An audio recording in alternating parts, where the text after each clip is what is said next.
Learn about the strides female entrepreneurs of color are making. Be inspired by their story and enlightened by their leadership, insight, and advice. Welcome to She Leads Podcast, Season 5, Episode 13. I'm your host, Nicole Walker, a mother, businesswoman, and leader. Our guest for today is Dr. Jerrica Dodd. Dr. Jerrica Dodd is a pharmacist, entrepreneur, coach, and leader. She holds a Doctor of Pharmacy degree from Florida Agricultural and Mechanical University, a Master of Science in Pharmacy Administration from The Ohio State University, and a Master of Science with a focus in Applied Pharmacoeconomics from the University of Florida. She completed her pharmacy practice and administration residency at the Ohio State University Medical Center. Dr. Dodd has been a pharmacist for 21 years and transitioned into full-time entrepreneurship after a 17-year career in the pharmaceutical industry in multiple roles in medical affairs. She also managed a hospital pharmacy and has experience in retail pharmacy. Her recent educational pursuits has been the completion of a nutrition health coaching certificate from the Institute of Integrative Nutrition. Currently, she is enrolled in the Institute of Functional Medicine and aiming to introduce a functional medicine perspective to the pharmaceutical management of member patients of Your Pharmacy Advocate, LLC, where she is the founder and CEO. Dr. Dodd has been requested to serve as a speaker for numerous and diverse professional and community events. Her experience also includes speaking to diverse audiences, including healthcare providers.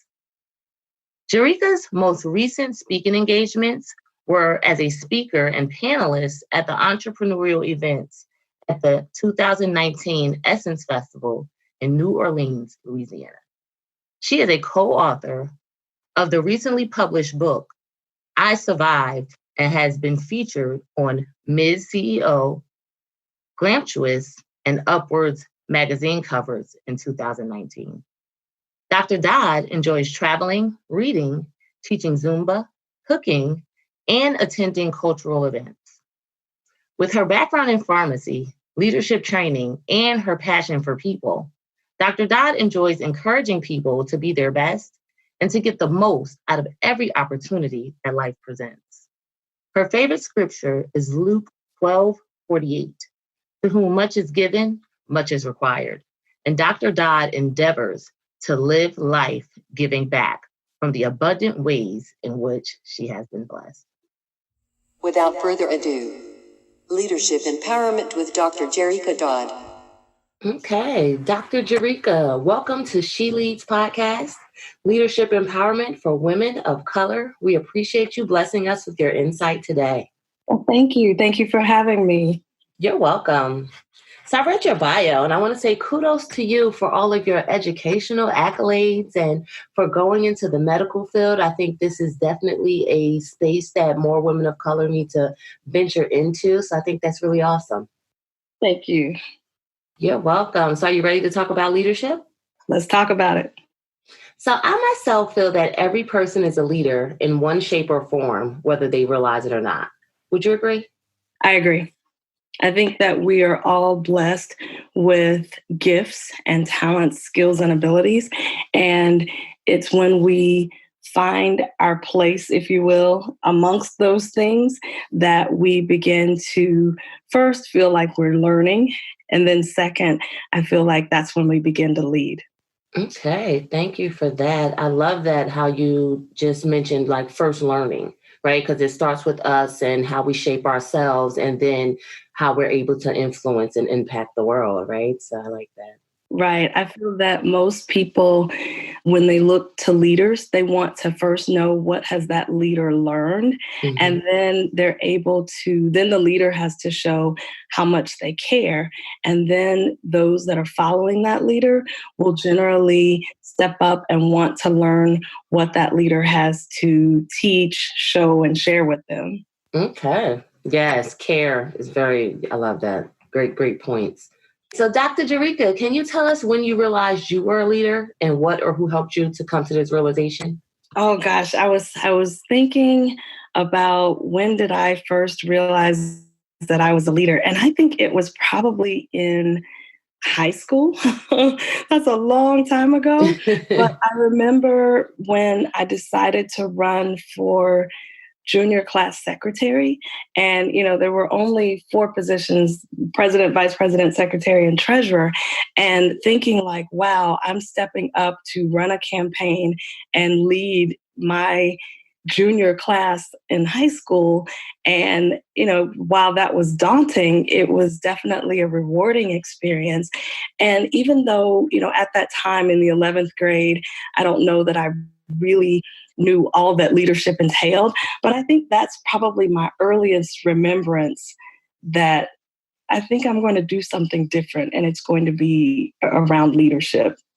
Okay, I like that. That's awesome. Yeah, and that is awesome that you actually took the charge and kind of figured out a way to make yourself stand out, even as a teenager. I know thinking back to my teenagers, I'm like, I admire the people that, applied for those positions or went out to do that. And I'm like, why didn't I do that? So even, just thinking like what stopped you from doing that and what made a person do it, like kind of looking at that situation. I love it. Yes. Okay, so in my upcoming book, The Code of Leadership, The If-Then Process, I outline my experiences and lessons that have helped me to become a better leader with the intention of helping others do the same. Dr. Jerrica, can you share what you would consider to be your code of leadership and why? Ooh, my code of leadership is one where I feel that as a leader, you have to be able to make decisions. So many people sit on the cusp, sit on the edge of life, of whatever it is that they are hoping to lead because they can't make a decision. But what I've found is that you have to learn to make a decision. And sometimes we want all the information we can possibly have before we make that decision. Sometimes we want to get enough opinions of yay or nay before we make a decision. But I feel like as a leader, it's so important to be able to make a decision. And if you make a decision and it's the wrong decision, then you turn around and go the other way. And so one of the things that's been most impactful for me, because I think if you don't make a decision, that in itself is a decision, not to make a decision.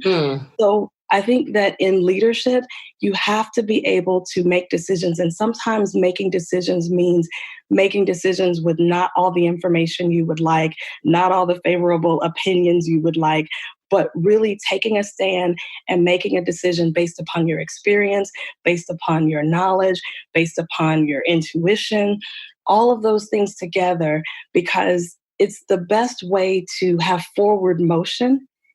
Because if you don't make a decision and you just stand still, you're not moving forward. Mm-hmm, mm-hmm. Okay, thank you for that. I love that. And I want to say, I don't know if that may have been one of the first times I've heard this answer. And it's a really good one because a lot of people do like get stuck sort of sometimes, what do they call it? Analysis paralysis. Yes. Where you have to, get all this information, do all this digging. And at the end of the day, you're just procrastinating or delaying what would be. And a lot of times you won't get all the answers until you just throw yourself out there and sink or swim, so to say. Right. And that first decision leads you down a trail where then you make subsequent decisions, then that's fine. But if you never make a decision, I think one, it's a challenge to your leadership. And two, you won't start moving towards whatever your goal is. Yeah, that's the truth, right? Yeah, we have to keep moving, ladies, even if we don't know how clear the future will be, because we never really know, right? So it's Right. like you think you're getting all this information so that you can have this foul-proof plan, but it's never really a foul-proof plan because, if something's going to happen, it's going to happen, whether we take 10 years to research or whether we take a year. Right. You're right. Okay, thanks for that. So I believe all leaders experience failure. I don't like to consider them failures. I like to consider them lessons, take more of an optimistic view. But Dr. Jerrica, can you share your view on failure and what it means to you? Sure. So I think that you and I are definitely on the same page with regard to how we view failure. It's a lesson learned. And my view is that I have failures all the time, if that's what we call them, failures. But again, I like to call them lessons learned. Maybe it's I made a decision to post something that didn't really get the uptake that I expected on social media. Well, that's a little thing. Maybe it's a contract that I negotiated that I found out later that we really were not a good fit for business. And granted, we were just talking about making a decision, I truly do try to weigh all of the information that I have at the moment. Mhm. However, if I make a decision and that decision turns out to be a failure, if you will, or a lesson to learn, what I try to do is not beat up on myself because I experienced a failure, but really step back, do a debrief with myself, and say, what did I learn? If I was to be in that situation again, how would I approach it?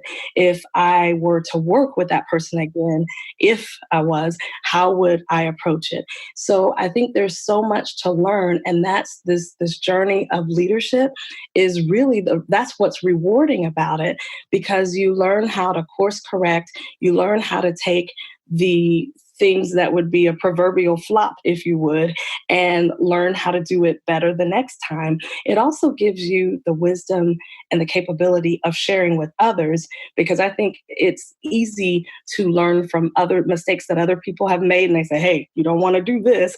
It's easier to learn that way sometimes than it is to have the failure yourself. So it also gives you a testimony. It gives you wisdom to share with other people who are coming along in leadership. Okay, thank you for that. I definitely agree with you, and like that what you suggested, take a step back and do a debrief, right? Because it's so easy to get lost in, oh, this didn't work the way I wanted it to, whereby you can miss the pulling out the lessons and the value in the experience. Although it didn't come to the end result that we were wishing, there's still valuable information in the occurrence that we can take back and use to improve. So thank you for that. Yes. And if I can add, in leadership, I think there's another dimension to our failures, if you would. And you don't see me, but I'm doing the air quotes when I say failures. So there's another dimension to that, because usually in leadership, I think why sometimes we take the failures that happen so hard Mhm. is because we're failing in public, if you will. We're failing where people can see. It's not like, oh, I had this little failure and no one knew about it. It's I had this failure, and the people who are counting on me, the people who are following me, the people who are watching me, they can see it. And so therefore, I think it magnifies in our brains, oh my gosh, look what happened. But I think it also helps people see that you're human, that you're not infallible, and that you're capable of learning from your failures and getting back up and taking that next step. Okay. Yes, I like that. More relatable, right? Right. Okay. So, Dr. Jerrica, can you share one time you failed as a leader and tell us what you learned from that experience that helped you to become a better leader? Yes, ma'am. So when I negotiated a contract with a vendor for my pharmacy consulting practice, it seemed like the match made in business heaven. It seemed like they could provide all of the things that my company needed.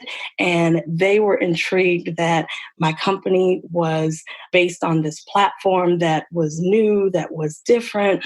And so we were like, let's work together. So the contract was signed. And unfortunately, several months later, it was not that match made in business heaven, if you would. And I really started to see that there were some deficits, that there were some things that had been promised that weren't delivered. There were some expectations that were not being met. And so it required a very difficult decision. And I remember being on the phone with the vice president of that company and asking, why is it that your company is unable to deliver what my company needs? And do you feel that you've done the best job? And her response was, yes, we've done the best job. And I remember thinking, well, how is it that we have such a misalignment with, I don't feel like I've gotten the best product, but you feel like you've done the best job? And when I did my debrief, I realized that we had a difference in values. And so the lesson I learned from that is that it's very important to take inventory of values, because sometimes it's really easy in business to say, oh, there's a company, they appear to be able to do what it is that I need. Okay, you're hired. Or, okay, let's sign the contract. However, and not that you necessarily get on the phone and go, okay, what are your values? And let's see if they match mine. But it helped me form and shape the conversations that I have with potential business partners, potential companies, to find out, are our values really aligned? Because if our values are not aligned, even if you supposedly can do the job, there's still likely going to be some mismatch, some misalignment there. And so that was what I learned, is that when working with people, when deciding who to invest and who to contract with, it's important to determine, do we even have the same values? And it doesn't mean that that's a bad company. It doesn't mean that my company is a bad company. It doesn't mean that there are bad people involved. Just, we're not on the same page likely with our values, and that's going to be a challenge. Yes, thank you for that. I do agree with you. And that is something even in the people that you hire within your own business, right? To make sure that, your values and their values are aligned, and the people that you engage in business with. I like that. And that could be overlooked, right? Because a task is a task. But if you don't value, let's say, time management or excellence, then a presentation put together may be hodgepodge, or, deliverables may be a little late, but they still come, or, something to that effect, where it's like, okay, yeah, it's done, but then not in the same order of excellence as you would want it. Is that like what you were alluding to? Exactly. Okay, awesome. Thank you for that. That's a great point, and something that probably is often overlooked. So thank you for that example. Okay. So Dr. Jerrica, do you feel it's easier, harder, or requires the same effort to be a female leader in the entrepreneur ecosystem, and why? I think that it's harder. And obviously I may be biased, but the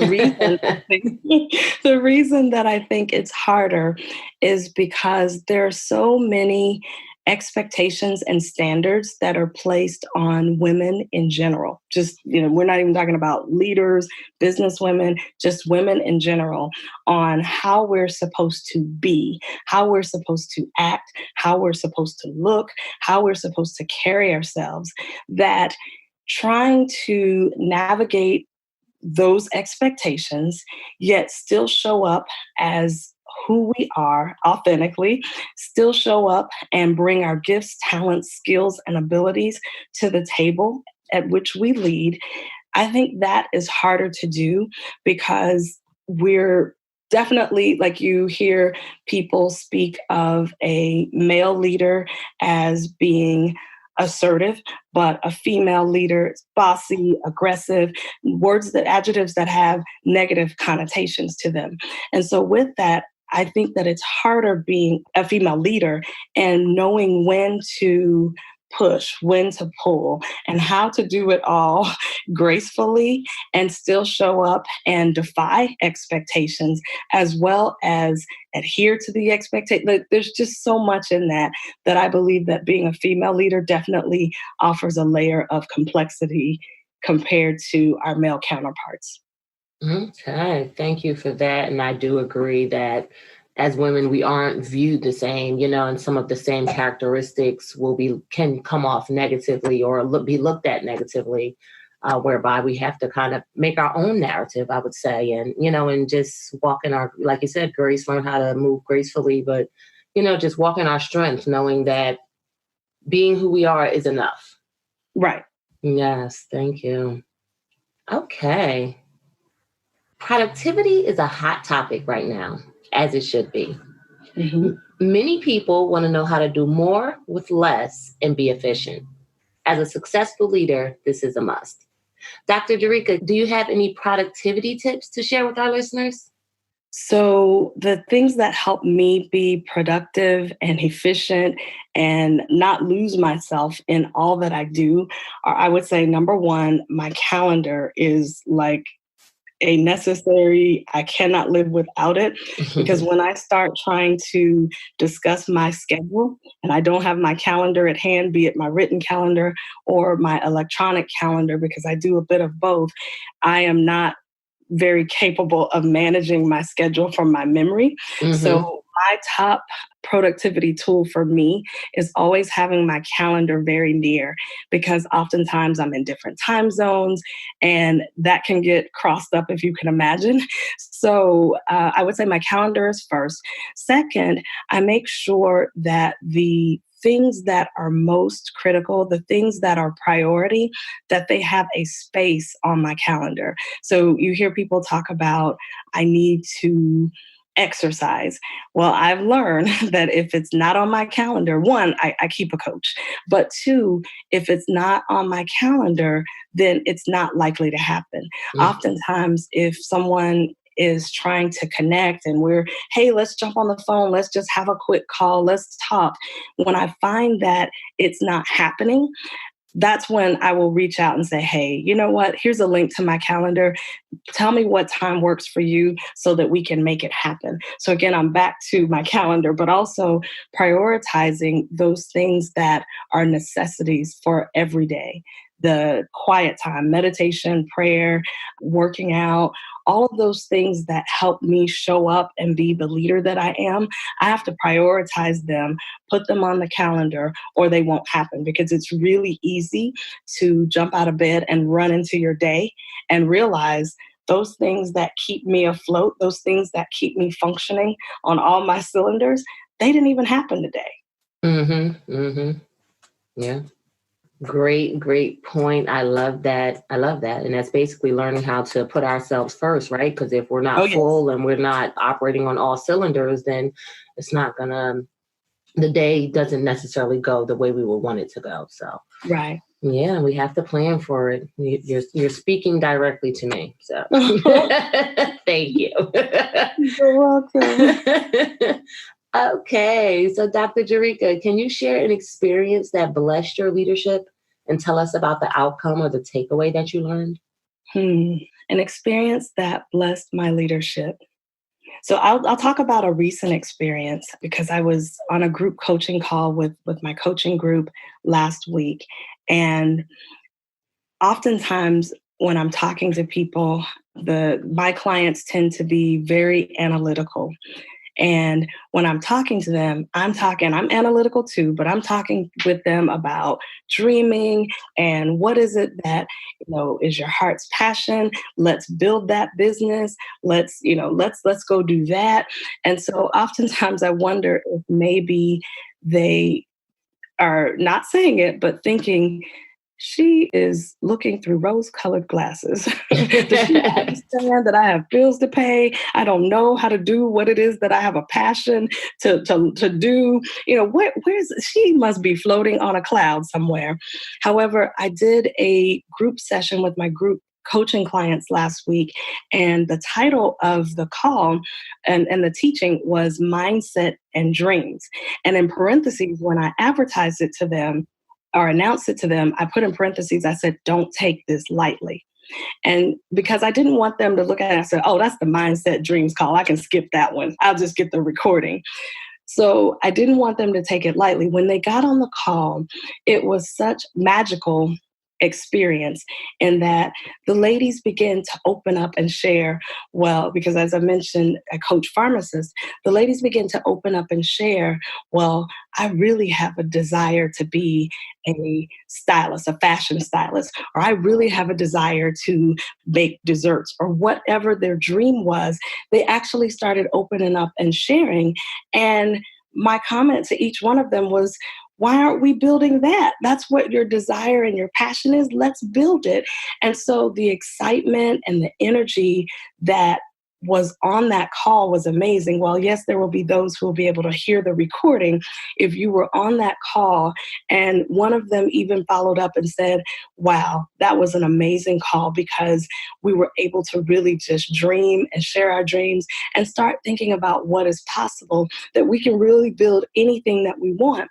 So as a leader, you must know that I had that proud mama feeling that my clients were actually seeing what it is that I've been helping, hoping that they would be able to see for themselves. And so that was one of those moments where if we had stayed on the phone all night talking about dreams, I would have been excited to do it because it's where you begin to see that you're really reaching people. You're really having an effect. And I think sometimes in leadership, we wonder, are they getting it? Are they understanding where I'm coming from? Can they see what I see? And so that was just one of those rewarding moments where I really could see that they could see what I saw. Okay, thanks for sharing that. I love that. That's so funny. I was actually doing some writing last night and thinking of changing some of my items around the title mindset, which you see, I do leadership, but I think people hear titles and kind of, some titles can push people away, can excite people and things like that. But I do agree with you that we do have to take the time and dig deep and dream big. And I'm shocked that someone was into fashion. Like you wouldn't think that, right? If pharmacists and things like that, you wouldn't think it. But look how much of a variety it could be and what's stopping us from actually going for it. So I love that. All right. So Dr. Jerrica, can you offer our listeners the best advice you have as a leader or have ever received from a leader and tell us how you've implemented it into your life?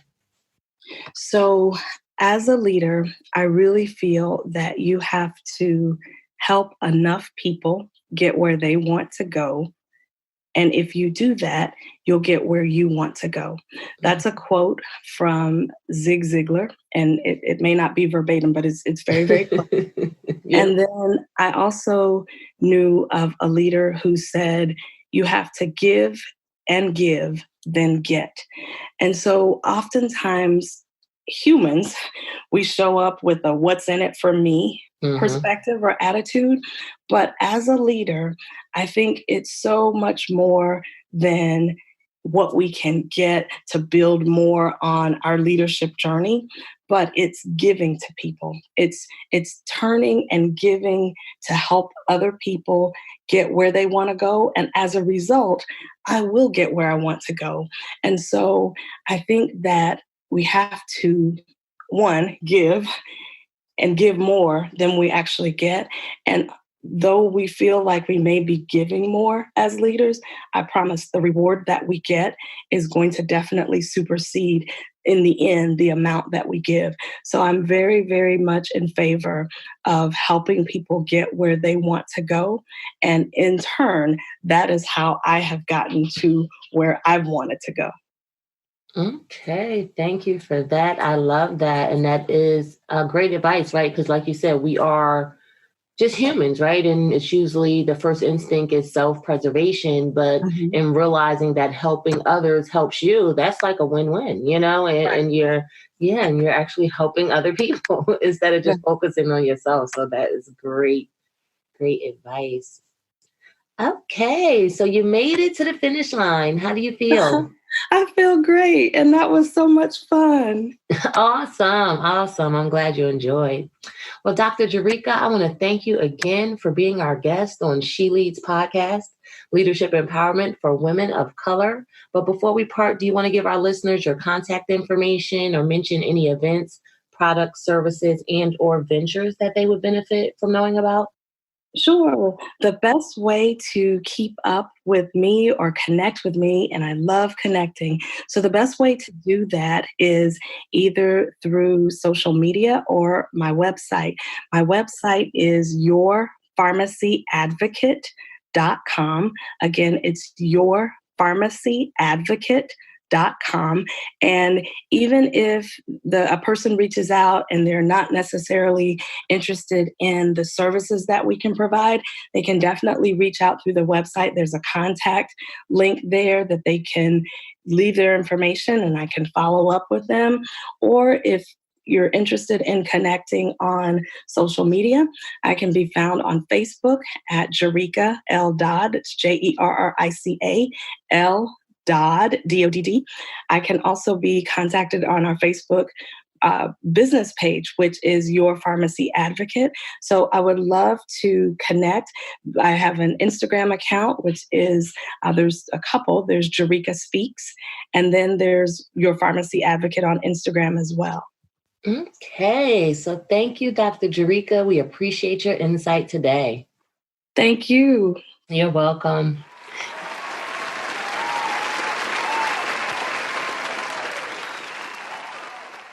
I really enjoyed this interview with Dr. Jerrica, and I hope you did as well. I agree with Dr. Jerrica's notion that leaders must be able to make decisions, sometimes without the insight and support desired at the time. If we aim to move forward as leaders, we must understand that decisions are required. As Dr. Jerrica suggested, we must learn to rely on and be confident in our experience, intuition, and knowledge to guide us.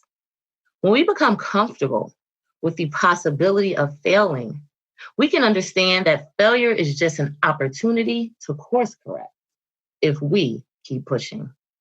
A quote by Winston Churchill reads, "The price of greatness is responsibility." I admire Dr. Jerrica's decision to put herself first by adding self-care into her morning routine so she can be a better leader.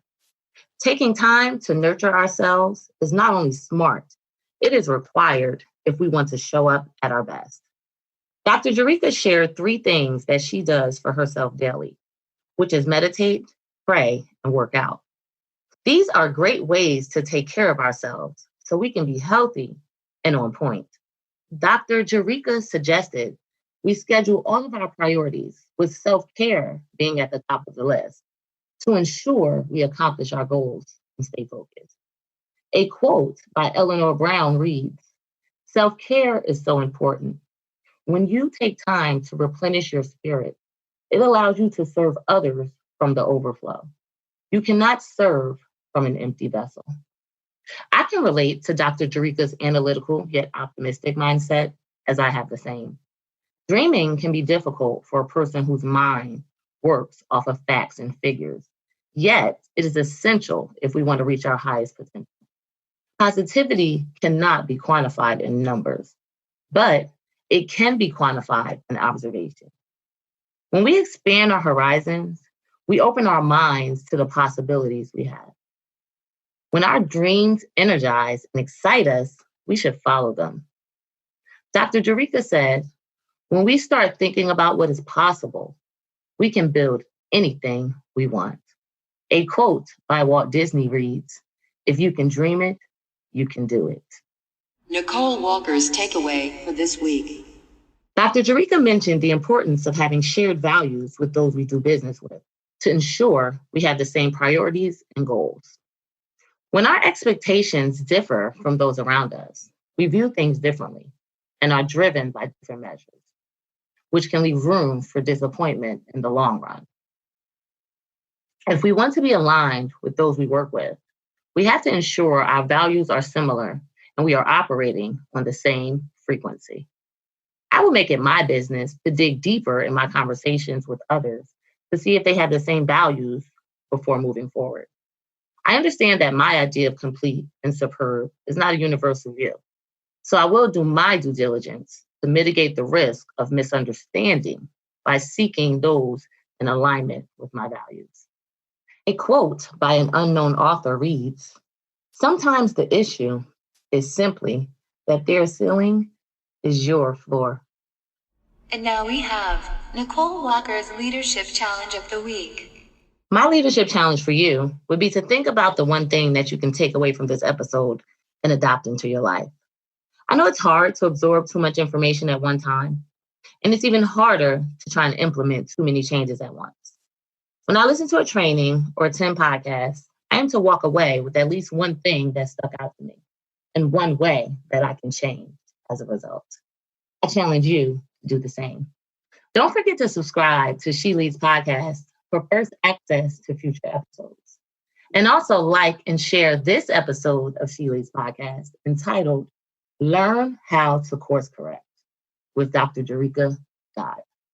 Thanks. And until next time, be empowered and empower on.